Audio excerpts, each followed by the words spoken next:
التستنج والديباجينج حاجتين مختلفين. التستنج ينجم يكون ستاتيك وإلا ديناميك. خلينا نبدو بالستاتيك.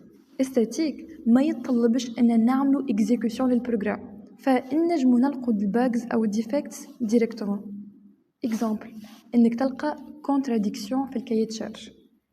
نمشيو توا للديناميك. الديناميك يتطلب انك تعمل اكزيكوشن للبروغرام وانك تسبب فيلير او فشل في الاوبيراسيون اللي المتوقع يقوم بها الكومبوننت او السيستم.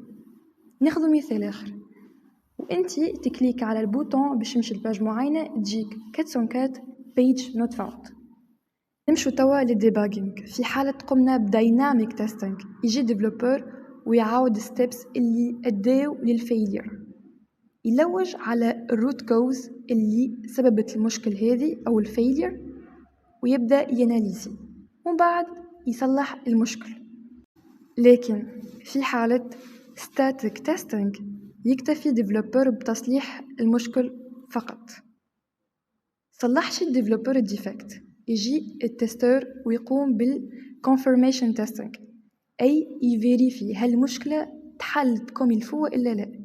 كانت حلت يعمل regression testing وين يشوف هل التصليحة هذه عملت side effects للسيستم أو لا. والسلام عليكم.